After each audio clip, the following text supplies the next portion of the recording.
Mi mejor consejo es siempre generar esas primeras ventas olvidándonos de todo lo que sea el papeleo. Ni somos fiscalizables en esas cantidades, ni nos da tiempo a liarla. Cuando hablamos de 100, 200, 300, 500, 600 euros al mes. Muy buenas, bienvenido a un nuevo episodio del podcast. Hoy vamos a hablar sobre fiscalidad a la hora de emprender. Vamos a resolver un montón de dudas con Alex Algarti. Seguidle en Instagram, comparte un montón de contenido y resuelve un montón de dudas. Así que lo primero, Alex, bienvenido. Cuéntanos quién eres y a qué te dedicas. Muchas gracias, Borja. Es un placer estar aquí contigo. Bueno, pues me llamo Alex Algarci y además de asesor fiscal podría añadir que soy especialista en fiscalidad internacional, que es una rama que está todavía bastante poquito explotada. Seguramente muchas de las preguntas tengan que ver con la fiscalidad nacional, no tanto internacional. Intentaremos resolver la gran mayoría de ellas y bueno, intentar abrir las miras también a todas las posibilidades que nos ofrece la combinación de globalización con digitalización, que eso es lo que hace que ahora la fiscalidad internacional, gente como yo, se la podamos traer un poquito a los pequeños emprendedores, que era algo que antaño era impensable. Vamos a intentar empezar desde el principio, desde ese posible emprendedor que tiene un trabajo por cuenta ajena, está trabajando en una empresa, pero quiere sacar un dinero extra, empezar a generar ciertos ingresos. ¿Qué es lo primero que debería hacer esa persona que no genera nada y que quiere empezar a generar 100 euros al mes porque quiere ofrecer un servicio, alguna consultoría, vender algún curso? ¿Y qué tendría que hacer y cuáles serían esas implicaciones legales? Bueno, lo primero, me quito un segundo el gorrito de asesor fiscal para decir algo que no debería decir en calidad de asesor fiscal, pero que creo de verdad que es el mejor consejo que puedo dar. Y es que lo primero que tiene que hacer un emprendedor que está empezando es vender, generar sus primeras ventas, salir al mercado, testear lo que quiera que venda y asegurarse de que el mercado lo demanda, lo requiere y que somos capaces de venderlo en el precio que más o menos nosotros tengamos estipulado. Hasta ese punto he visto un montón de emprendedores que se han comido la tarifa plana de autónomos por darse de alta demasiado pronto, que han pagado una gestoría para tener una venta en 3 meses, que han creado una SL y han tardado 6 meses en empezar a utilizarla con los gastos que eso implica. Entonces, mi mejor consejo es siempre generar esas primeras ventas olvidándonos de todo lo que sea el papeleo.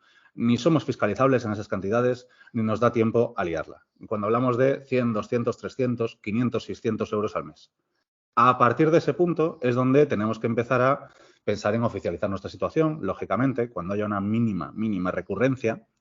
Y ahí, si acudes a la normativa de seguridad social, es decir, un autónomo, para empezar por el principio, tiene que darse de alta en 2 organismos, que esto es algo que muchas veces lleva a confusión. Pensamos que es darnos de alta como autónomo.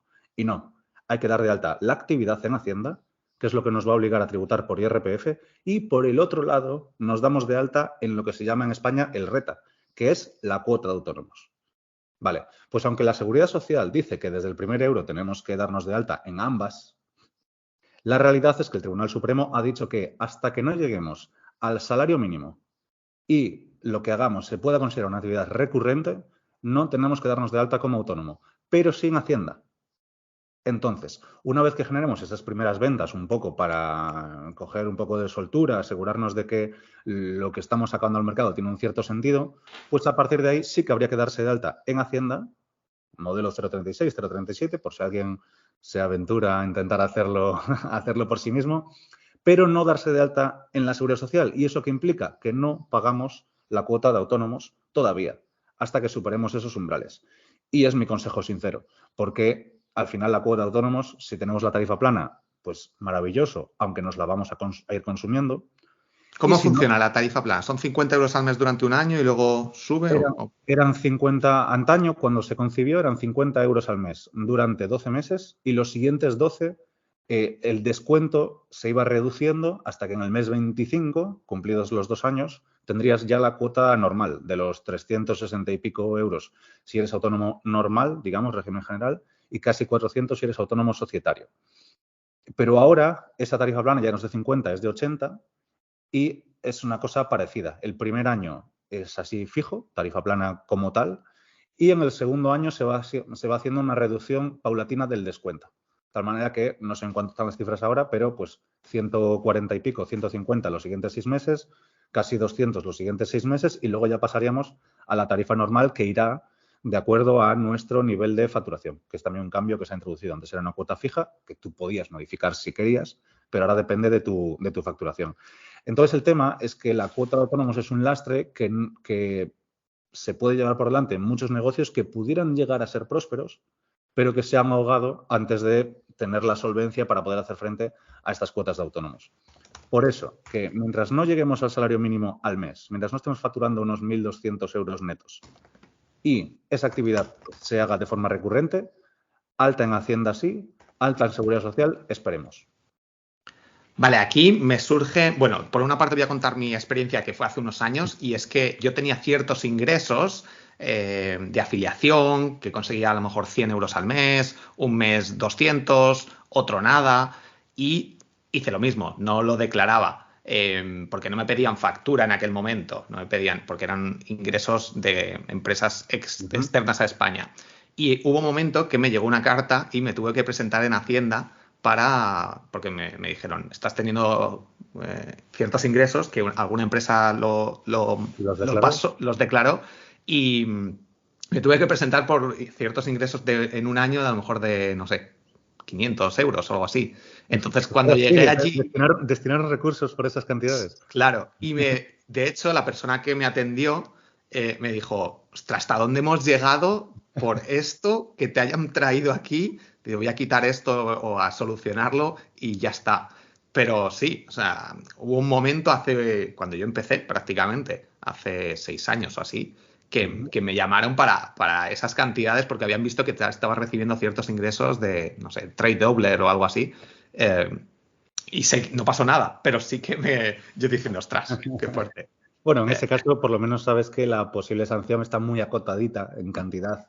Entonces, tampoco es muy relevante, pero como te dijo la funcionaria en ese caso, esas cantidades prácticamente no son fiscalizables. Tiene que ser algo muy claro, alguien que, por un lado, una empresa pagadora le esté declarando y uno mismo no. Y eso no lo decide un funcionario, eso lo decide el sistema, el Big Data que tienen ellos, encuentra algo que no casa, que no corresponde y, por tanto, se emite esa notificación.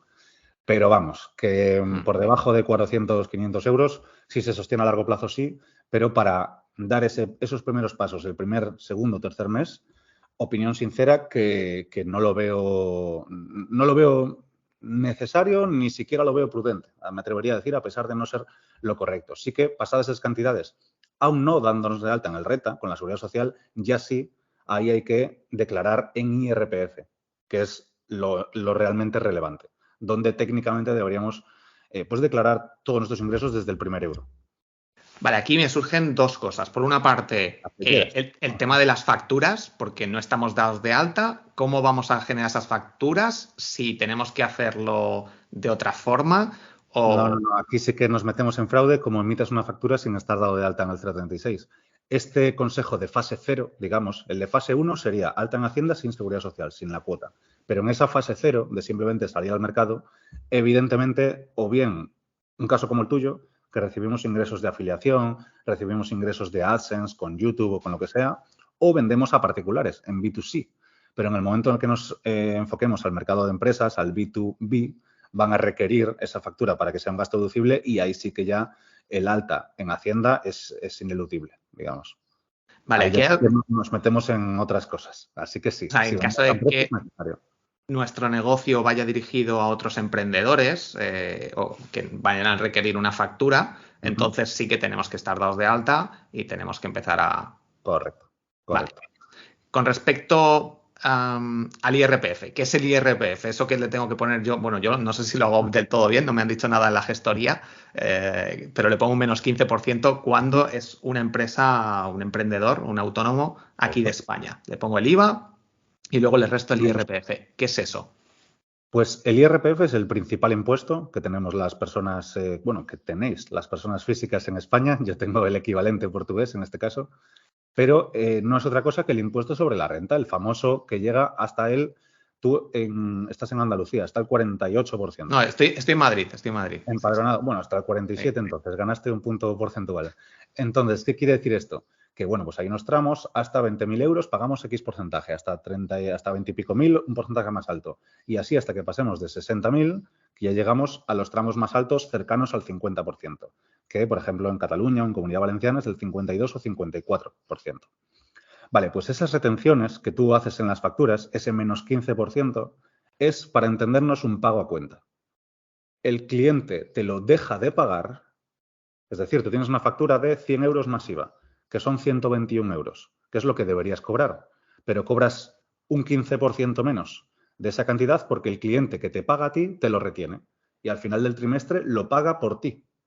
Es un adelanto a tu IRPF, de tal manera que a final de año, bueno, a año vencido, en abril, mayo, junio del año siguiente al año de la declaración, ahí se hace un cómputo, es como un vamos a ver cuánto has ganado en total y qué porcentaje te tocaría. Pues si, por ejemplo, has generado 80.000 euros y te tocaría un tipo promedio, bastanteando todos los tramos menores hasta que llegas al marginal más alto, y te tocaría un promedio de, pues no sé, 35%, y tú has retenido en cada factura que has emitido un 15%, entonces entre el 35 y el 15 hay esa diferencia que es lo que te va a salir a pagar en la declaración de la renta. Es como un adelanto paulatino.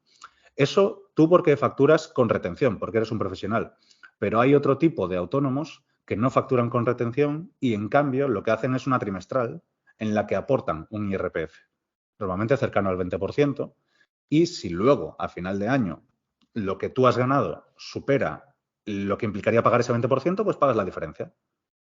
Entonces, funciona como un sistema de pagos a cuenta que se regulariza a final de año. A veces podemos estar aportando de más, muchas otras veces de menos. Eso con lo que respecta al IRPF, rentas del trabajo, ¿vale? Porque también es muy importante hacer una distinción aquí, y es que el IRPF en realidad son dos impuestos en uno. Está este, que es el que todo el mundo conoce, el de las rentas del trabajo, donde facturamos, donde va la facturación que generamos como autónomos, donde van los ingresos por alquileres también. Son estos tramos que van desde el 19% hasta el 54%, en el caso de la comunidad más gravosa en este sentido, que es la Comunidad Valenciana. Pero luego hay otra rama del impuesto, que es la renta del ahorro. Y esa lleva unos tipos impositivos diferentes. Ya no va del 19 al 50 y pico, va del 19 al 28%. Y antes de 2020 era del 19 al 23%. Lo más que fueras a pagar era un 23%, ahora un 28%. Y ahí es donde van las ganancias patrimoniales por comprar y vender acciones y tener ahí un beneficio, por recibir dividendos, por intereses, por otro tipo de ganancias que ya no se derivan, digamos, de nuestro trabajo con las manos, nuestro trabajo operativo, digamos. Entonces son esas dos ramas. Pero lo de la retención de las facturas no es más que una especie de adelanto para que no en abril de 2024 pagar de golpe, pues a lo mejor 40 o 50.000 euros del IRPF. Vale, ya me queda más claro.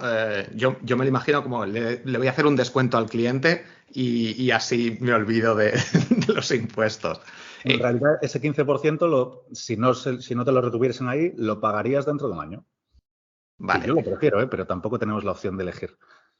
Yo pongo el 15%, porque antes creo que tenía el 9 hace un tiempo. ¿Tendría que pasarlo entonces a un 19 o lo estoy haciendo mal? No sé. No, el 15 es el genérico. Vale. Para profesionales. Sí, lo que tuviste al principio es como una especie de retención de entrada en el mercado. Es como que durante unos meses puedes hacer esa retención menor, pero luego la 15 es la estándar. Vale, perfecto. Hay plataformas como Hotmart que son bastante conocidas porque nos evitan el hecho de tener que hacer facturas si vendemos cursos online, por ejemplo, tener que hacer facturas a cada cliente. Y Hotmart las hace por nosotros y luego le requerimos el pago único y le facturaríamos como Hotmart. Aunque no sé cómo funciona exactamente, pues lo estuvimos hablando de hecho en la comunidad el otro día, que parece ser que lo hacen cada 3 meses o te pasan factura. A mí no, yo cuando se la pido me la pasan. No sé creo que tiene un límite máximo, pero lo normal es que sea cuando tú se la pides. Tengo muchos clientes que trabajan con Hotmart y normalmente retienen ahí el dinero hasta que ellos quieren. Sí, yo lo hago así también. Entonces luego les hago una factura. Entonces, para empezar, podría ser una opción usar una plataforma a vender cursos que se lleven su 10%, ir acumulando ahí dinero y llegar a un momento que digas, tengo 2.000 euros y veo que estoy generando, ahora me voy a dar de alta de autónomo y voy a empezar a facturar y ya les puedo hacer la factura a Hotmart y cobrarlo. Correcto. Correcto. Es muy viable y de hecho tiene todo el sentido del mundo, pero te subo incluso un poquito la apuesta. Y es que lo que podemos hacer son altas start and stop, que le llamo yo. Y es decir, vale, pues si mi trabajo a lo mejor es estacional, porque trabajo a través de Hotmart, porque me dedico a hacer lanzamientos y hago uno cada X meses. Y luego simplemente le doy servicio a esa comunidad que he generado o lo que sea. Vale, pues en ese caso, efectivamente, Hotmart puede estar generando ventas durante todo el periodo que sea y tú solamente darte de alta para rescatar ese dinero y poder emitir esa factura. De tal modo que, pues, en IRPF vas a pagar lo mismo, porque al final es una cuestión que depende de la cantidad que tú acabes recibiendo, no tanto del tiempo que estés de alta, pero el autónomos sí que es una cosa que me doy de alta, pago autónomos en proporción a los días que estoy de alta y luego me doy de baja de nuevo. Y podemos hacer esto 3 veces en el año. Vale, eso suena interesante, pero a lo mejor un poco engorroso. ¿Se puede hacer esto online? ¿Cómo se Se puede. puede? ¿Tienes que ir? Con el certificado digital lo puedes hacer directamente en la sede electrónica de la Seguridad Social. Vale, Pero un apunte con un error que veo mucho y de mucha gente que se deja mucho dinero sobre la mesa. Si es la primera vez que nos damos de alta como autónomos, no nos demos de baja hasta terminar la tarifa plana. Porque si te das de alta un día y la pides y te das de baja, ya no la tienes más. La te siguiente va a quitan. ser de 300 y pico euros. Vale, muy importante. El alta y baja por estacionalidad se puede hacer cuando ya tenemos una cuota normal. Si tenemos la tarifa plana, aguantamos y una vez nos demos de alta, nos quedamos 2 años. Vale, perfecto. Tema IVA por países. ¿Cómo funciona eso exactamente? Yo tengo una herramienta que se llama Cuaderno y ahí en principio me sale lo que debería pagar cada uno y luego si me piden la factura yo lo reviso. Pero hay aplicaciones como Holded o creo que en factura directa también lo hacen, que si alguien te compra desde Francia, desde Reino Unido o desde fuera, entiendo que es de fuera de España, de Europa, ya es distinto, no tienes que cobrar el IVA ni el IRPF. Depende. Vale, pues cuéntanos un poquito esto del IVA que va por países, cómo Vale. se gestiona y cómo. Hay fiscalistas que solo se dedican su vida entera a estudiar el IVA, para que entendamos que es un impuesto con una cierta complejidad y que si yo siempre respondo a todo con depende, el IVA es donde más dependes hay. Hay un montón de factores que influyen en si algo lleva IVA, si está exento, si no está exento, sino no sujeto y qué implicaciones tiene eso. Pero no voy a romperle la cabeza aquí a la audiencia con tecnicismos. Lo único que voy a decir es, cuando vendemos en España, sea lo que sea, lleva IVA. Si vendemos a un consumidor final, se lo come con patatas y si se lo vendemos a una empresa, se lo va a desgravar. ¿Vale? Porque hay muchos nuevos emprendedores que sienten que ese IVA es un pago. Y es como, no, lo vas a compensar después. Vale, eso dentro de las fronteras del país donde estamos dados de alta. Ahora bien, ¿y cuando ampliamos estas fronteras fuera del país? Bueno, pues aquí de nuevo va a influir si lo que vendemos es producto físico o si es servicio. Y si quien nos compra es particular o es profesional. Por eso digo que es un gran depende y voy a intentar de corazón que queden todos los escenarios dibujados. Entonces, si lo que vendemos es producto físico, cuando se lo vendemos desde España a empresas fuera de España, pero dentro de la Unión Europea, lo que se consideraría una transacción intracomunitaria, entonces, si le vendemos a empresas, no lleva IVA. Bueno, técnicamente es una cosa que se llama inversión del sujeto pasivo, pero que sí que lleva IVA, pero a nuestros efectos prácticos como si no lo llevase. Si son 100 euros, son 100 euros la transacción y no hay más euros involucrados. Pero si siendo producto físico, vendiendo dentro de la Unión Europea, pero fuera de España, en lugar de vender a un profesional, le vendo a un particular, entonces llevará el IVA de destino. Si genero ventas en Francia, IVA de Francia. Si genero ventas en Bélgica, IVA de Bélgica. Si genero ventas en Hungría, el IVA de Hungría. Hay unos mínimos de 10.000 euros por país. Por debajo de esto no tengo que meterme en camisas de 11 varas, pero sí que cada país con el que superemos más de 10.000 euros de transacciones tendremos que devengar el IVA del país en cuestión. Y tú me dirás, ostras, ¿necesito una gestoría en Hungría? Bueno, no, la Unión Europea proporciona sistemas muy malos y muy insoportables y muy poco cómodos, pero te permite lo que se llama la ventanilla única de IVA y, bueno, te das de alta ahí y digamos que es más sencillo de gestionar todo este IVA por países. Recap rápido. Si vendemos producto físico, en Europa, si es a profesionales, no lleva IVA y si es a particulares, sí lleva IVA. Vale. Si vendemos fuera de España, Directamente, fuera de Europa, perdón, directamente nos olvidamos del tema del IVA. Es un IVA que deberá pagar el comprador cuando importe aquel producto en su país de origen. Esto todo lo que respecta al producto físico, porque tiene más particularidades. Pero cuando lo que nosotros vendemos es servicio, aplica una cosa que se llama reglas de localización del IVA, y si es servicio, siempre se entiende prestado en origen. ¿Esto qué significa? Que si presto servicio a clientes en España, sea empresa o particular, siempre lleva IVA. Pero si es dentro de la Unión Europea, entonces ya no. Ya va a ser intracomunitario con las empresas y no va a aplicar IVA cuando le venda a los particulares. Si lo que yo vendo es servicio, porque se entiende prestado desde España. Un curso online, una consultoría online con Skype o cualquier cosa así. Has dicho, es que justo ahí quería llegar porque ahí es donde está todo, ahí es donde está toda la chicha y el quid de la cuestión. Has puesto 2 ejemplos y uno de ellos lleva IVA y otro no. Y me dirás, ¿cómo se come eso? Si he dicho una consultoría y un curso online. Vale. Una consultoría está claro que es un servicio, porque involucra nuestro tiempo, nuestro esfuerzo, nuestra dedicación de forma clara y directa. Entonces, en ese caso es servicio. Pero un infoproducto lleva la palabra producto dentro. Entonces, ¿eso cómo se articula? ¿Se considera producto físico a efectos de IVA o se considera un servicio? Bueno, pues aquí la Unión Europea ha introducido en 2021 unas directivas para el comercio electrónico que especifican cómo se traduce esto. Que en el mundo real no se especificó nada, pero los tribunales, en base a esa normativa, interpretándola, sí. Que bueno, esto es una queja mía que tengo con la legislación de que siempre hace falta esperar a que lleguemos a juicios para empezar a saber en qué se traduce esa normativa. Pero lo que han dicho es que si una venta de un infoproducto es algo completamente pasivo, si yo entro en tu web, me gusta la página de ventas, me convences, entro por el embudo, cojo un lead magnet, lo que sea, pero te acabo comprando una formación y tú de lo único que te enteras es de que ha crecido tu lista de email y tu cuenta bancaria, entonces eso es un infoproducto. Si yo me lo consumo sin tu intervención. Pero en el momento en el que tú intervienes con unas sesiones grupales, una comunidad, con soporte, con una consultoría al final, con lo que quiera que involucre tu tiempo de forma directa, entonces eso que vendemos pasa de ser producto a efectos de IVA a ser servicio a efectos de IVA. Y con eso podemos conseguir que la venta esté exenta de IVA. Me pasa con muchos clientes que le digo, oye, añádele un extra a tu producto.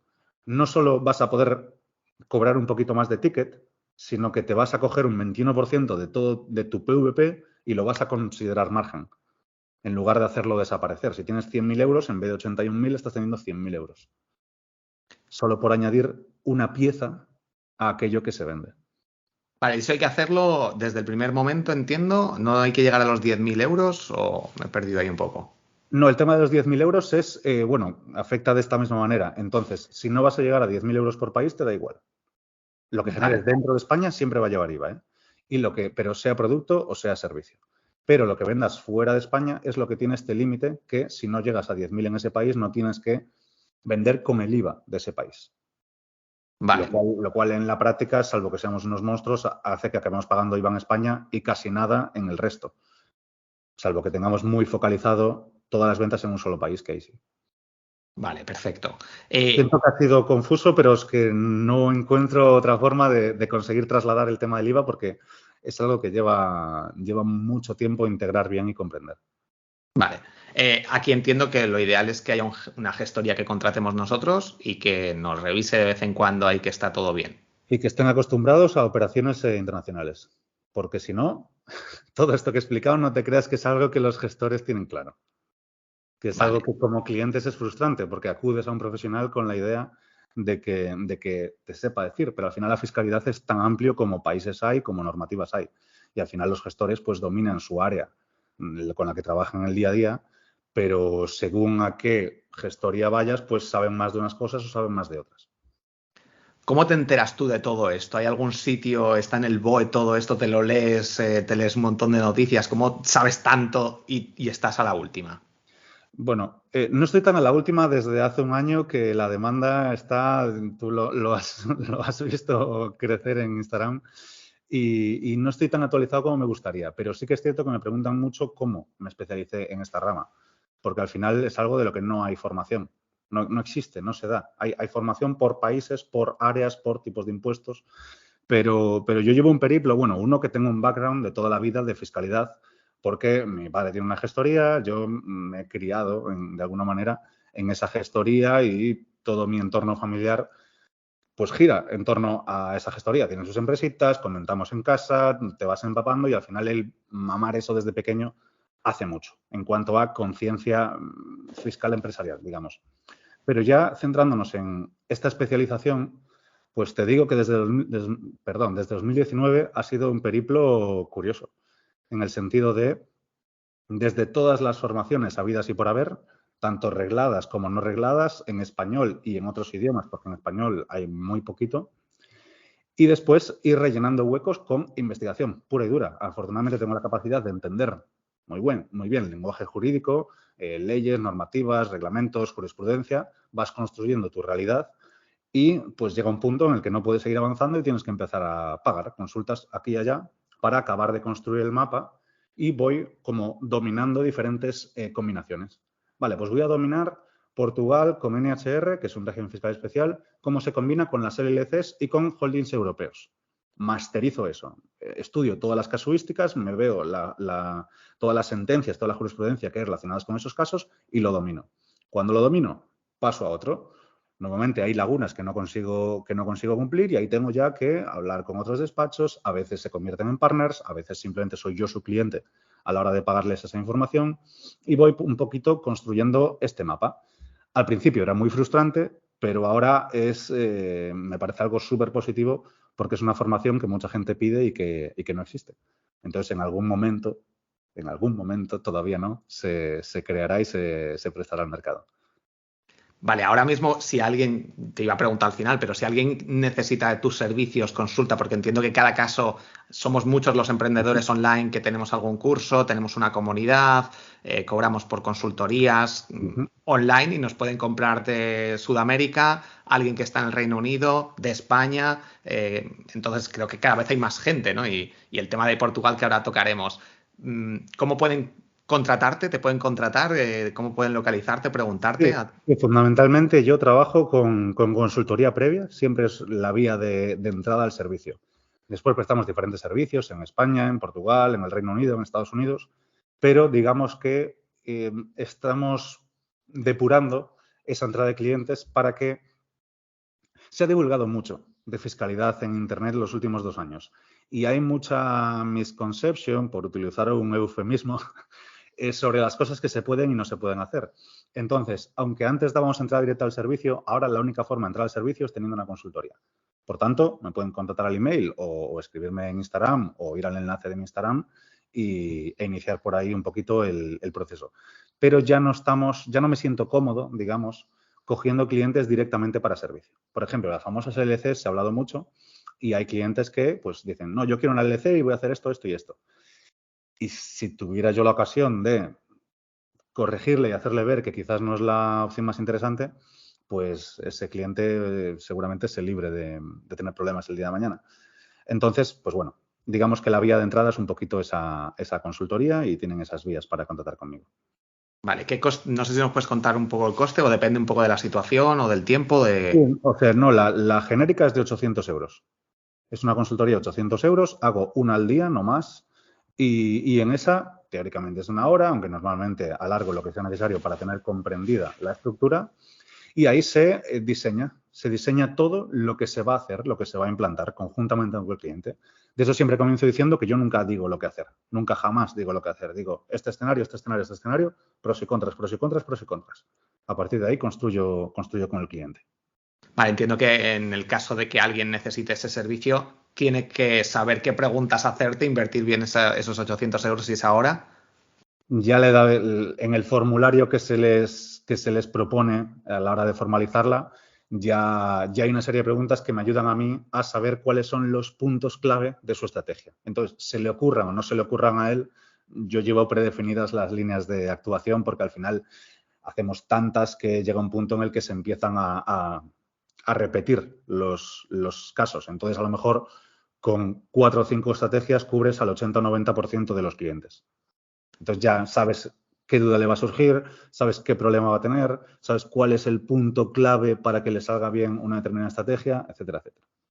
Vale, entiendo que te has planteado a lo mejor en algún momento escribir un libro o hacer un curso con todo esto, pero como cambia tan rápido, a lo mejor no lo ves factible o... No, sí que me lo he planteado. Tengo, tengo dos problemas, o sea, un problema con cada una de esas dos cuestiones que llegarán en su momento. Empiezo por el libro porque acabo antes, y es que a mí me interesan demasiados temas y la simple idea de escribir unos cuantos cientos de páginas de una sola materia se me hace cuesta arriba, y siento que como mi rama se entremezcla tanto con la geopolítica, con la socioeconomía, es como que empezaría a tocar palos que todavía no quiero tocar, en los que no me quiero mojar demasiado. Entonces el libro sí que llegará, ya me han hecho alguna propuesta, pero de momento tampoco tengo el tiempo que requeriría darle foco a escribir un libro, aunque en agosto, por ejemplo, pues típico mes en el que a lo mejor puedes hacer un shift mental y dedicar ese foco al libro, pero bueno, de momento yo como negocio soy un bebé todavía, o sea que con calmiña, que diríamos en Galicia. Y después, por la rama de la formación, sin duda es algo muy goloso porque al final lo bueno de mi sector es que se traduce directamente en dinero. Y eso hace muy sencillo cobrar tickets mucho más altos cuando tienes la autoridad y la credibilidad con el cliente. ¿Qué pasa? Que lo que hablábamos antes, hay muy poco acceso al conocimiento estructurado de la manera en la que yo lo tengo. Entonces, todavía no tengo interés en compartirlo, digamos. Es una cosa que aplico en servicio con mis clientes, pero que si yo hiciera una formación como me imagino que la haría, con una dedicación absoluta, a mí me encanta la didáctica, me encanta además lo académico, yo soy más de estudiar que de actuar, a pesar de todo, por gusto y por creo que habilidades o aptitudes. Pues digamos que sería una formación que generaría clones míos capaces de hacer lo que hago yo, en buena parte. Le faltarían los contactos y le faltarían según qué cosas, pero digamos que estratégicamente, en el mejor de mis sueños, que pudiera facturar a lo mejor 1.000.000 de euros en un lanzamiento, que ya sería una locura, siento que ni siquiera en ese escenario tan positivo me compensaría de momento, todavía. De aquí a un añito, pues iremos viendo que van saliendo muchas novias para embudos, para lanzamientos y demás. Llegará el que me convenza al final. Genial. Por aquí está claro que el tener un nicho, un conocimiento de un nicho específico y con una necesidad muy amplia y sin competencia, porque hay muy poca gente que tenga ese conocimiento, pues hay un gran filón ahí. ¿Cuál es tu cuenta de Instagram? Alex_Algarci. Vale, lo pondré en las notas del programa y si no, si buscan. Y ya ves que soy el tío que menos contenido crea del mundo. Pero haces, por ejemplo, hay veces que haces stories y respondes un montón de Todo, dudas que son oro puro. todo mi foco es en preguntas en stories. Antes de continuar con, bueno, ya hemos empezado a emprender, hemos generado nuestros primeros ingresos, nos hemos dado de alta en uno de los lados de autónomo y luego la cuota. Estamos ya generando ingresos, llevamos 2 años y medio, 3 años. ¿Cuál es el siguiente paso? Nos hemos tenido que ir antes de hacer esto a Portugal si estamos en España. Tenemos que crear una LLC que se habla mucho con Stripe Atlas, por ejemplo, en Delaware. ¿En qué momento tenemos que dar el salto a hacer estos cambios? O yo, por ejemplo, disfruto mucho de España, que voy mucho al sur, estoy por Madrid también, y no quiero mudarme. Entonces, aquí hay una parte de pagar más por disfrutar de tu país. Así es. ¿O cómo funciona? ¿Nos vamos a Andorra? Así es. Bueno, la evolución natural a la antigua usanza, en el antiguo régimen, como le llamo yo, bajo las líneas del Código Tributario Español, como se ha hecho toda la vida y como te diría un gestor cualquiera de la calle, es, oye, pues empiezas de esta manera, que hemos comentado, luego ya te das de alta como autónomo de plenos derechos y cuando tu negocio crece y ya tienes un mínimo de estructura, pues ya creas la SL. Vale, pues yo rompería con ese esquema por completo. Lo primero porque esta fase cero de no alta en autónomos es algo que no recomiendan los gestores. No es que no recomienden en el sentido de que desaconsejen, sino que no, tú llegas allí, te dan de alta de todo y punto. Vale, esa sería la fase cero. Pero mucho ojo cuando nos demos de... O sea, es que lo que quiero evitar con lo que voy a decir a continuación es un error que veo mucho en este proceso de escalado. Y es que desde hace un añito, desde hace 2 añitos, tenemos la ley de startups que permite a las empresas pagar un 15% en lugar de un 23%. Vale, pues simplemente para que se lleven algo de mucho valor en este caso, porque este consejo puede valer mucho dinero. Y es que si ya lo tenemos claro, si ya estamos generando ventas, si ya tenemos una cierta recurrencia, creemos la SL directamente. Porque si te das de alta como autónomo en una actividad y luego en esa misma actividad te das de alta como empresa, se considera una continuación, no se considera una nueva empresa y por tanto no te dan ese 15%. ¿El 15% te refieres a que luego a la hora de tributar o de IVA o cómo es ese 15%? 15% de impuestos sobre sociedades. Es lo que paga la empresa en lugar del IRPF. La empresa pagaría un 23-25, pero durante 2 años pagas un 15. Entonces, simplemente cuidado con, si lo tenemos muy, muy claro, a lo mejor es interesante pasar directamente a empresa. Pero, tema Portugal o tema LLCs. Bueno, pues es que yo lo siento si son aguafiestas por esta parte y yo no vengo con juicios de ningún tipo, pero mucha gente en España, a raíz de la divulgación que se ha venido haciendo en Internet, se cree que operar con una LLC en España es perfectamente legal. Concretamente, 100% legal, que me hace mucha gracia cuando le ponen porcentajes a la legalidad, como si no fuera algo binario, que o es o no es. Entonces, la cuestión aquí es que se le ha llamado 100% legal a cosas que se pueden hacer con seguridad, pero que no serían lo correcto. Entonces, es muy importante partir de esa base. Yo siempre, a clientes que llegan así un poco más despistados, siempre les dibujo un triangulito, que los que estén solo escuchándonos no lo verán, pero se entiende muy bien, un triángulo en el que cada vértice es una ventaja, una de ellas ya la has mencionado tú, pero solo puedes coger 2 y siempre tienes que renunciar a una. Entonces, una de ellas es quedarnos en España. Lo que decíamos del disfrute a cambio del pagar. Vale, pues si hemos elegido este vértice, de entre los 2 restantes solo podemos coger uno. Y o bien tenemos un gran ahorro fiscal o bien tenemos riesgo cero. Si queremos un gran ahorro fiscal utilizando LLCs, que efectivamente se pueden hacer, pues bueno, digamos que ya estaremos transitando algún área gris en el que seguramente, si nos preguntan, no podríamos dar una explicación. Entonces es muy importante esa parte. Ahora bien, sobre cómo operan las LLCs, sí que es cierto que son una herramienta muy, muy versátil. Y es muy versátil por 2 motivos. La crees con Stripe Atlas o la crees donde sea. Entonces, se ha dicho tantas cosas que en 2 minutos voy a aterrizar muy bien los 2 conceptos que están haciendo que las LLCs triunfen tanto hoy en día. Y son, por un lado, la rama fiscal y, por otro lado, la rama de privacidad.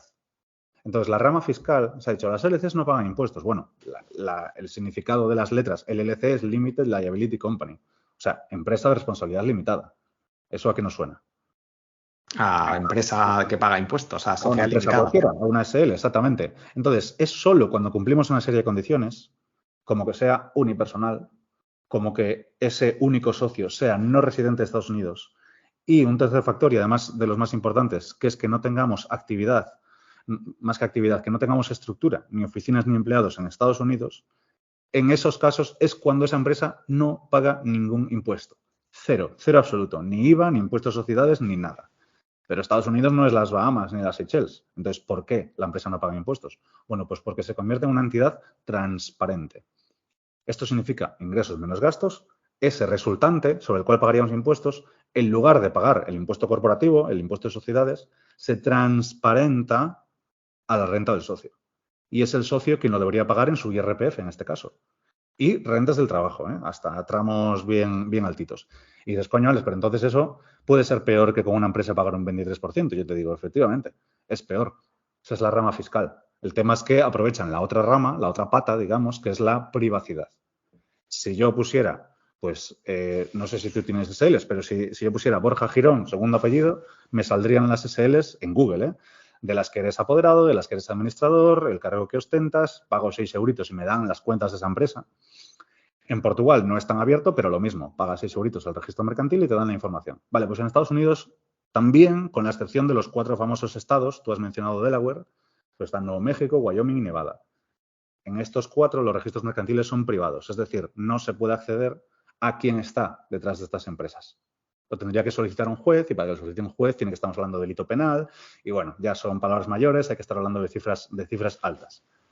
Entonces, la gente está cogiendo esta característica fiscal de que la empresa no paga impuestos porque los paga el socio, pero utiliza la privacidad si nadie sabe que tengo la empresa y la empresa no paga impuestos y soy yo quien debería pagarlos, pero nadie sabe que la tengo, pues no la declaro y Santas Pascuas.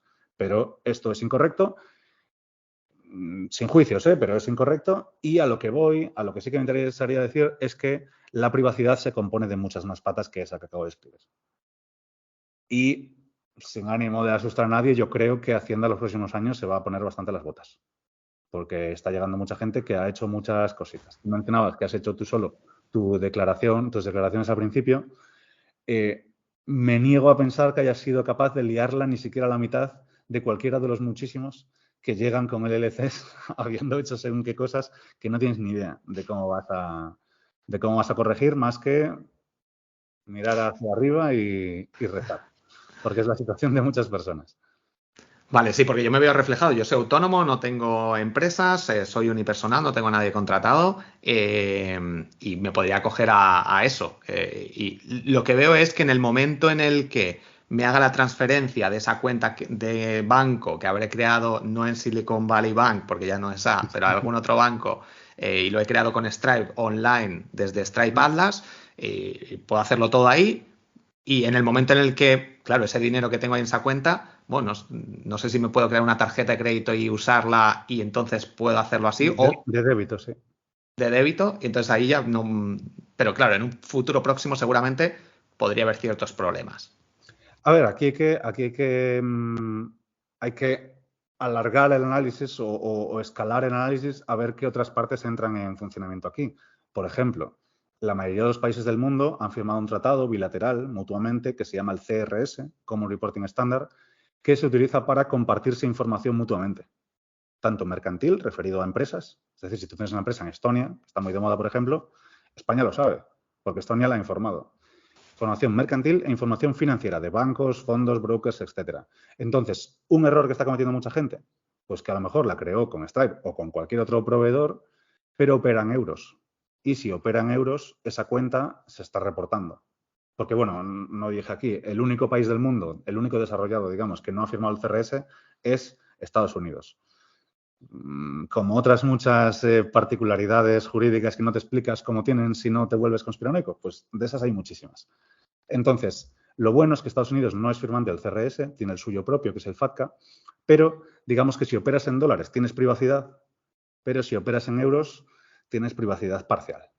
Entonces sí, podrías, o sea, la operativa que hace mucha gente es, vale, pues facturo a los clientes más seguros de facturar a través de la LLC y el resto lo dejo en el Autónomos de España. ¿Quiénes son los más seguros? Bueno, pues los que son B2C, porque no te van a pedir la factura, no van a registrar una contabilidad, los que están fuera de España, los que te pagan directamente en dólares. Todo este tipo de clientes realmente consigues hacer un circuito que nunca salte información, digamos, a España, sabiendo que es incorrecto y todo esto, pero se fue de forma relativamente segura. Vale, y ahí es entrar en temas de tener que andar con cuidado, ¿no? Correcto, es que a mí el tema es ese. Yo siempre le digo, mira, por eso el triangulito. Si tú estás cómodo entrando en zona gris, yo no soy el padre de nadie, yo te anticipo que está mal, de que te pueden multar y a partir de aquí tú tira por donde quieras. Pero siempre mi consejo es, a partir de un llegado punto, pues hay que mover ficha. O pagar impuestos, o sea, pasar por uno de los dos sacrificios, el económico o el personal. Seguimos ese emprendedor de cero, está ya generando ingresos. ¿En qué momento tendríamos que crear una SL? Yo he escuchado que a partir de 40.000 euros entiendo, de facturación De beneficio. o de beneficio, vale, de beneficio al año, sería conveniente pasar de ser autónomo a crear una SL. O qué es lo que habría que hacer en ese momento para pagar menos impuestos de forma legal. Mi respuesta favorita depende. Los famosos 40.000, 45.000 es el umbral a partir del cual, como empresa, vas a pagar menos de lo que pagarías como autónomo por los mismos rendimientos. Porque el autónomo va desde el 19, va creciendo, y la empresa paga el 23, 25. Y ese es el límite. Entonces, esa cantidad de 40, 45.000 es en la que más o menos se estipula, porque luego el IRPF influye si tenemos niños y menores a nuestro cargo, bla, bla. Pero más o menos, 40-45 empezaríamos a pagar más de lo que pagaría la empresa.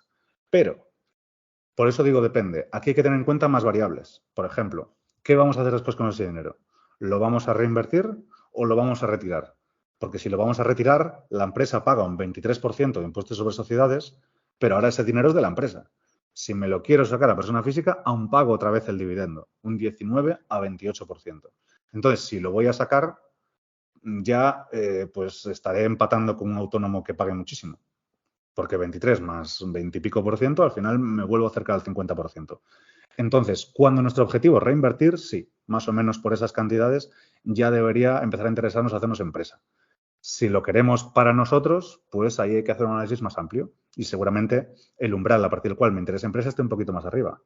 Pero puede haber un caso contrario y que a pesar de tener un beneficio inferior te interesa hacer una empresa. Bien porque sois más de un socio, que puede darse que dices, coño, yo me haría autónomo, pero somos dos y lo operamos todo por la empresa y por tanto o hacemos una comunidad de bienes o empresa directamente, aunque no facturemos tanto. Esto es un caso muy habitual. Y luego otro caso es que a veces, según a qué tipo de cliente le facturemos, no da la misma imagen que seamos un autónomo a que seamos una empresa. Si prestamos servicios para una multinacional o si nos presentamos a licitaciones públicas, todo este tipo de temas, pues tiene más sentido, digamos, ser una empresa. O, un último factor, cuando nos dedicamos a una actividad de cierto riesgo que puede implicar que asumamos una cierta responsabilidad. Si sucede algo con la empresa o con los clientes o es demandada o lo que sea, que esto se puede, no hace falta hacer nada ilegal para que te pase, ¿eh? Estás a un accidente laboral de tener un problema de un par de millones de euros de responsabilidad civil. Entonces, evidentemente hay seguros, pero eso también puede hacer que tenga sentido coger una empresa. Si nos centramos estrictamente en lo numérico, en lo fiscal, en lo tributario al número, sí. Esos más o menos 40-45.000 es el punto a partir del cual la empresa pagará un poquito menos. Vale, 40-45.000 de beneficio, quitando, bueno, ingresos, facturación, menos los gastos, que te queden unos 40.000. Vale, perfecto. Lo que sería el byte, el beneficio antes de impuestos. Genial. Bueno, yo de momento voy a seguir siendo autónomo. Con respecto a inversiones en criptomonedas. Bueno, tú frecuentas Cádiz, Cádiz Algarve. Bueno, está cerca. Yo estuve pensándolo. De hecho, este verano me voy a hacer un viajecito por ahí, por Portugal. No creo que me mude, pero bueno, a lo mejor si encuentro algún sitio a mí no me importa. O sea que No te queda cerquita, sí. sí. Ya que hemos empezado a hablar sobre inversiones, tema de criptomonedas, bueno, creo que ha cambiado de hecho de nuevo la ley en Portugal, que había mucha gente que estaba comprando criptomonedas porque no se tenían que declarar o algo así. Cuéntanos un poquito el tema de criptomonedas. Si como particular quiero comprar, es mejor irte allí, declararlo allí, o como empresa, o reinvertirlo, o algún truquito de estos que puedas contarnos o algún aprendizaje. Vale, ¿en España o en Portugal? Bueno, en España, si quieres, y luego los beneficios de Portugal, si hay alguno todavía. Vale, en España simplemente es como quien compra acciones. Si compras Bitcoin en 10 y lo vendes en 20, pagas IRPF por 10. Y lo pagas en la renta del ahorro. Recordemos ese segundo IRPF, con muchas comillas, que paga como máximo el 28%.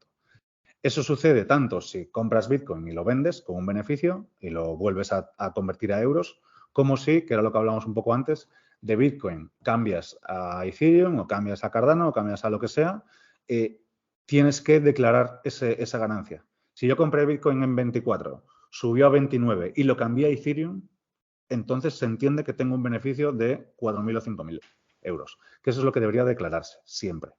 Y si generamos cualquier otro beneficio tipo staking y demás, pues 3/4 de lo mismo, 19-28%. Eso es lo que se debería hacer en la teoría. Y en Portugal, hasta el año pasado, estaba todo exento. Salvo que fuera tu actividad profesional, es decir, que no se consideras una inversión, que se consideras fueras trader y te dedicas en el día a día a la actividad profesional, en ese caso pagarías como autónomo, pero si no, si eres una persona cualquiera que tiene su trabajo y además compra y vende cripto, pues los beneficios iban al cero. Los de la compra-venta con beneficios, los del staking, los de yield farming, los de que tú quisieras, cualquier beneficio proveniente de cripto estaba exento. Ahora, como esto fue un poco jauja y cuando te permiten tener las criptos exentas, potencialmente cualquier rendimiento del mundo lo puedes convertir en un rendimiento cripto.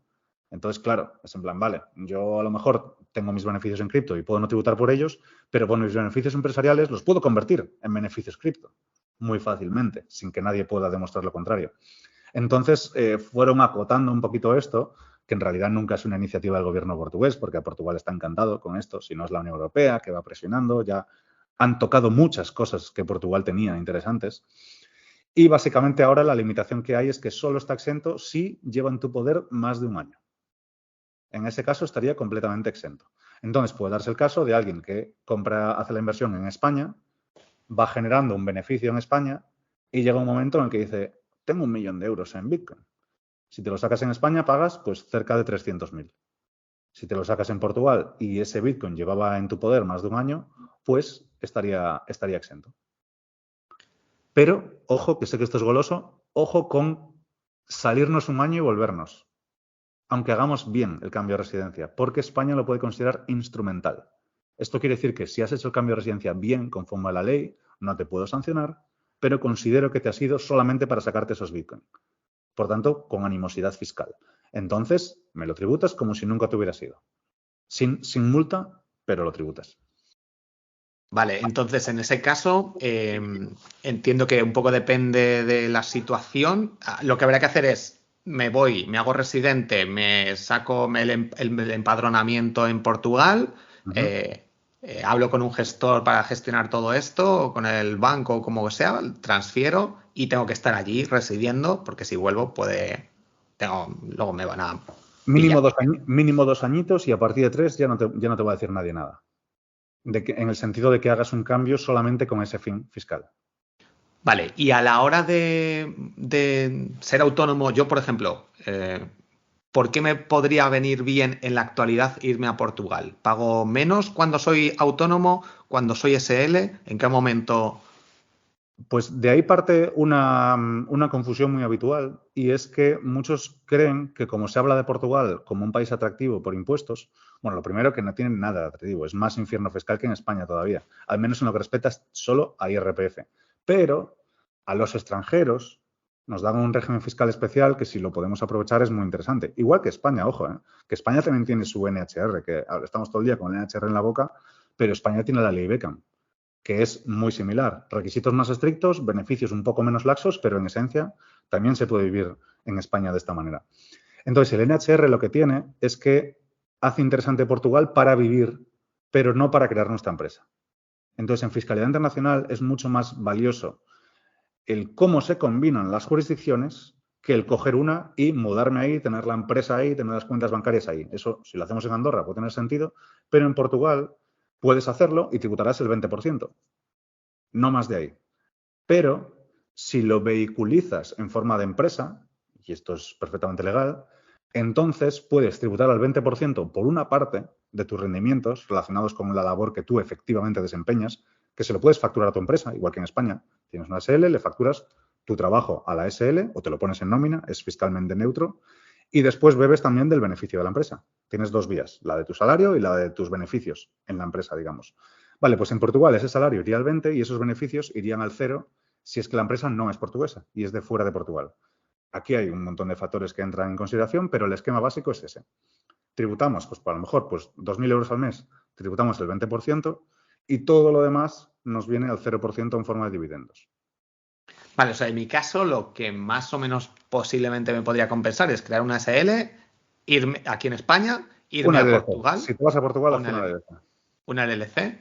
LLC, una LLC en Estados Unidos, en Delaware, Sí, por ejemplo. sí, correcto. Sí, a mí no me gusta tanto Delaware por una cuestión reputacional, que tiene un poco ya la familla de que se utiliza para cosas un poco más oscuras. Entonces me suele gustar más Wyoming o Nuevo México, pero sí, en esencia es lo mismo y a efectos prácticos no te cambia nada.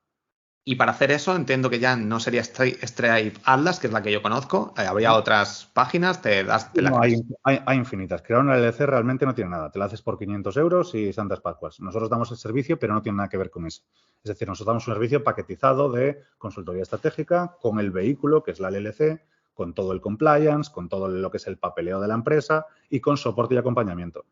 Pero lo que es crear una LLC es una cosa muy económica y que está al alcance de casi cualquiera. Con que tengas claras unas cuantas dinámicas de, vale, tengo que cumplir esta condición, esta condición, esta condición.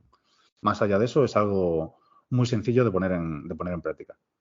Vale, después del viaje este que haga por Portugal, lo valoraré.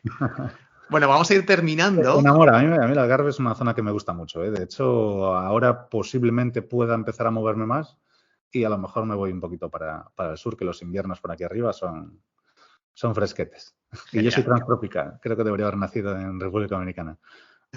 A mí me encanta también el buen tiempo, el sol, la playa. Por eso paso largas temporadas por Cádiz. Lo dice tu color de piel.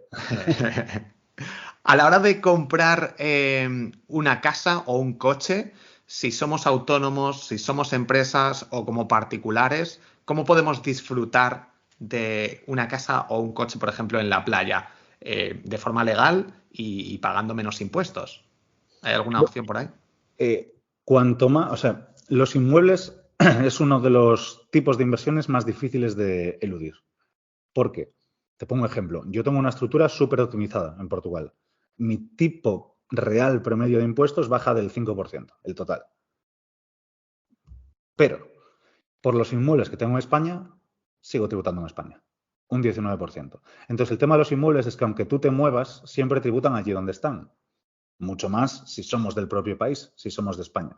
Entonces, salvo con la única excepción de que un inmueble que tenemos lo vayamos a destinar a alquiler de larga duración, que entonces tenemos una serie de reducciones fuertes en renta que permiten que no en la práctica paguemos pues muy poquito sobre esos rendimientos.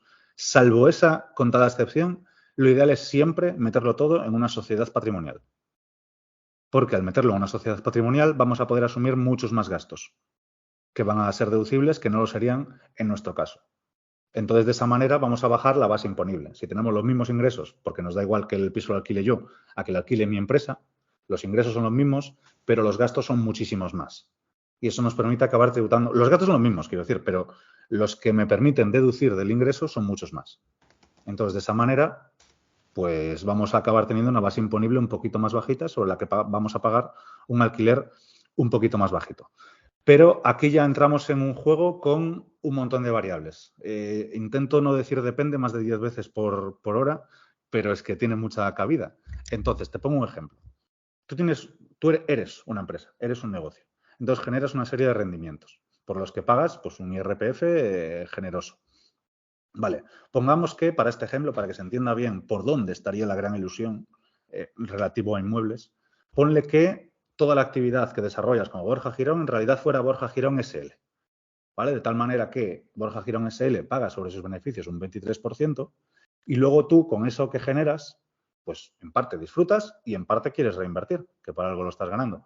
Vale, pues si Borja Girón genera X y gastas la mitad y la otra mitad, que sean, me lo invento, 100.000 euros, y los quieres meter en un piso, para que esa SL acabe comprando un piso en otra sociedad patrimonial, tiene que, esta generó el beneficio, ahora hay 100.000 euros ahí, que tienen que salir a Borja Girón, de la SL a Borja Girón, persona física, pagar unos 25.000, con lo cual ya quedan 75, y ahora tienes 75 para invertir en el piso, en lugar de 100.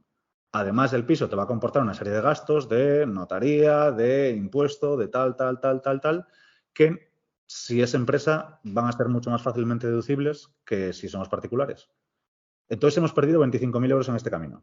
Pero si en lugar de esta empresa genera dinero, esta empresa compra inmuebles, pasa por tu sociedad holding, que holding suena una cosa así como de Facebook y de Google, pero no es otra cosa que una SL más, cuya actividad es poseer otras SLs. No tiene más que esto. Vale, pues estos mismos 100.000 euros, en lugar de pagar unos 25.000, iban a pagar unos 1.000 por subir aquí. De tal manera que solo por tener una SL extra, tendrías 99.000 en lugar de 75.000 para invertir en ese nuevo piso. Y cuanto más ganemos, pues más acentuado es este efecto, lógicamente. Por eso digo que en pisos no hay grandes fórmulas, pero sí que podemos valernos de esta estrategia de holdings para hacer que el nexo entre la empresa que genera pasta y las inversiones tenga la menor factura fiscal posible. Vale, suena interesante. Entiendo que eso es, a lo mejor si compras solo una casa, no, pero si compras 5 a lo mejor ya sí compensa o con una ya compensa el hecho de montar esa SL. Seguramente necesitamos una gestoría y Sí, o solo sea, para... ahí hay que cuantificar. Pues, por ejemplo, esta SL extra te podría costar pues 500 euros hacerla y 150 o 200 euros al mes mantenerla. Al final no tiene casi actividad. Entonces son 400 más 200 por 12, 2.400, unos 3.000 euros. Solo en esta operación estarías ahorrándote unos 25.000 a cambio de gastarte 3.000. Si en vez de hacer una haces muchas, pues mucho más compensa. Es un gasto fijo, digamos. Por tanto, todo ingreso marginal va a ser neto. Y no sería conveniente luego darla de baja, si es solo para una vivienda y cierras la empresa y ya está, o eso ya entramos en temas de... Es que el holding es la única forma de vivir en España con unos impuestos razonables. Por tanto, para mí, y esto ya es decir, lo digo en calidad de asesor, pero ya entramos en el plano de la opinión, de hasta dónde cada uno quiera escalar su estructura y demás. Para mí, la fórmula más segura, largoplacista y optimizada fiscalmente de vivir es no tener cosas a persona física y que todo lo posean nuestras empresas. A nosotros como individuo, como persona individual, nos representa un holding del que poseemos el 100%, pero de todos los demás negocios que nosotros tengamos, ese holding nos representa. Si el negocio es nuestro, el holding posee el 100% de ese negocio. Si es con un socio, el holding posee el 50% de ese negocio. Pero lo que nos va a permitir es beber de todos esos beneficios pagando un 1,25 en lugar de un hasta 28%. Entonces, por eso digo que un holding, siempre y cuando nos interese, superando esos 3.000 euros al año de coste que pueda tener, pues es que tiene ventajas por todas las esquinas. Incluso si una de estas empresas tú la vendes, imagínate que creas un nuevo side project y es una startup que pues has invertido 50.000 euros en ella y ahora te están ofreciendo pues 3 millones de euros. O 4, para que me salga más redondo el asunto.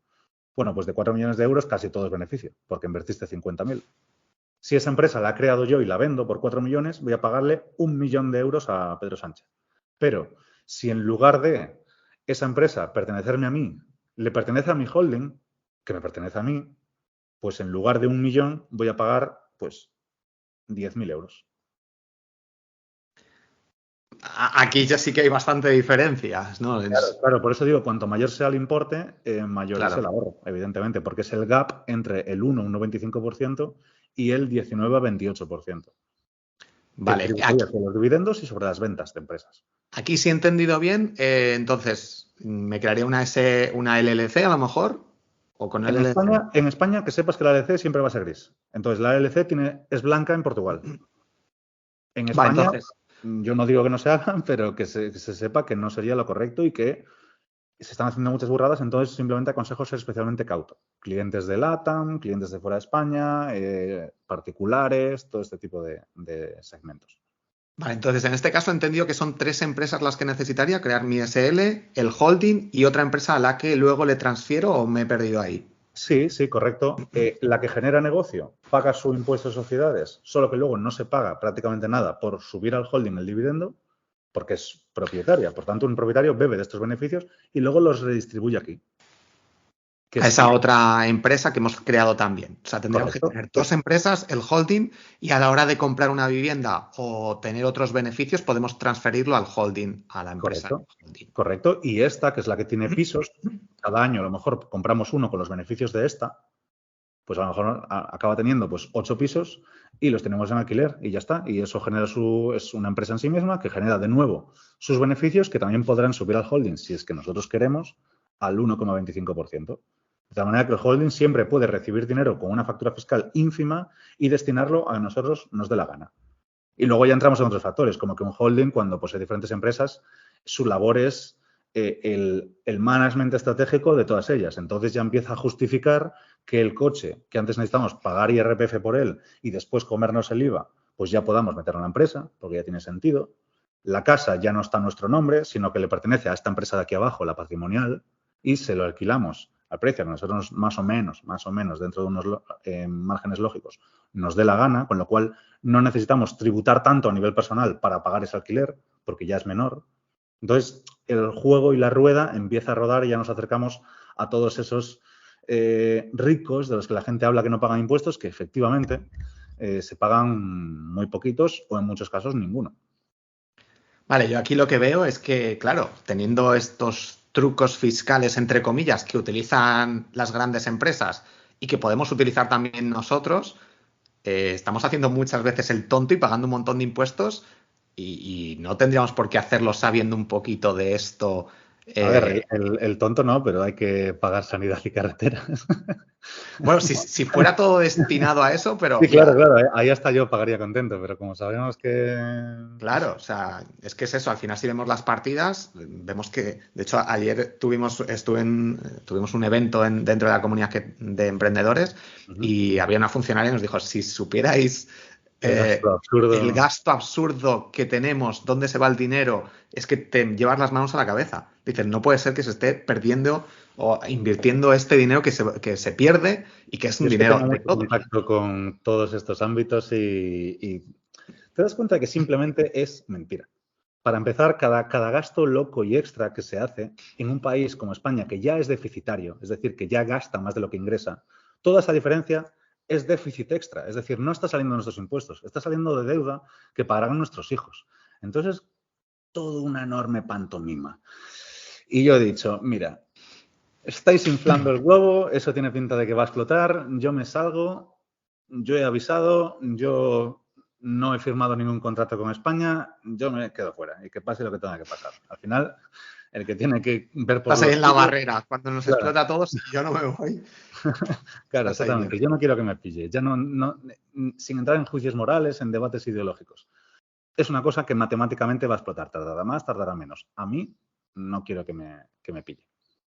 Vale, ya para terminar, el tema, yo hago la facturación trimestralmente, yo utilizo la aplicación Cuaderno, pero está Holded, que también está muy bien, factura directa para bueno, hacer un poco la gestión del IVA y que no nos volvamos tan locos, yo lo tengo sincronizado con Stripe y con PayPal. Funciona muy bien. Sí. Vale, entonces tenemos que presentar a mi gestor, la gestoría, que de hecho yo cuando empecé dije, voy a hacerlo yo por mi cuenta, fue un gran error, no lo recomiendo a nadie. Todos los valientes decís lo mismo. En otros países no, ¿eh? En Portugal, por ejemplo, seguramente habrías sido capaz tú solo. Vale, Pero bueno. Yo como aprendizaje digo, desde el principio contratas a un gestor, yo pago 50 euros al mes y Sí, bueno, pues este está muy tipo de bien. cosas. Y entonces tenemos que facturar trimestralmente, cada 3 meses. Tenemos que presentar, bueno, yo le mando las facturas, los gastos y si hay devoluciones también y ellos me lo presentan, le digo perfecto, me lo aprueban y me lo envían. Exacto. Es como funciona, ¿no? En la mayoría de los casos, en los emprendedores, los autónomos, las empresas Incluso es empresas también. distinto, las empresas también. Es decir, bueno, es muy parecido. Tú como autónomo pagas, por un lado, el 0,30. O sea, tú tienes que pagar IRPF e IVA, básicamente. Entonces está el modelo 130 en el que pagas IRPF.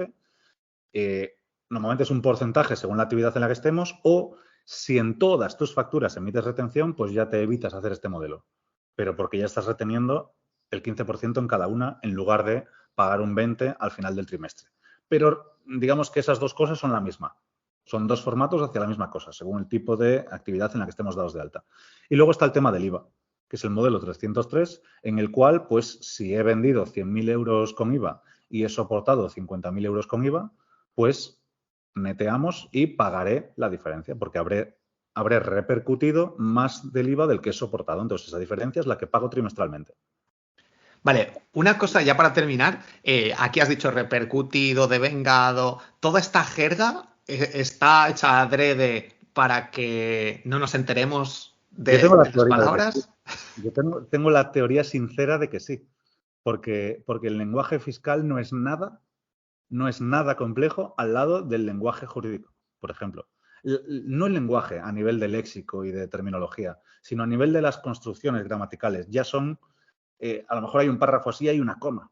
Y dices, es que no consigo saber a qué se refiere cada oración, digamos, que si fuera en el cole analizar eso sería imposible, ¿no? Oración compuesta copulativa y diré, pues no puedo, es demasiado grande. Pues sí, yo creo que hay un componente de ininteligibilidad voluntaria en todo esto. Porque hay Estados Unidos, por ejemplo, que me diréis, coño, es un país grande y complejo. Vale, pues en Estados Unidos cualquier persona se puede hacer sus impuestos. Es muy sencillo, es muy accesible y no es como en Europa que prácticamente relacionamos negocio con gestoría. Es decir, me atrevería a decir que más del 99% de las empresas y autónomos de alta en España tienen una gestoría. Porque es que si no es imposible. Posible no, pero casi imposible. Entonces, para mí esto es algo que no debería suceder, porque entonces conviertes la asesoría en una utility, en el sentido de que es necesario pasar por ahí.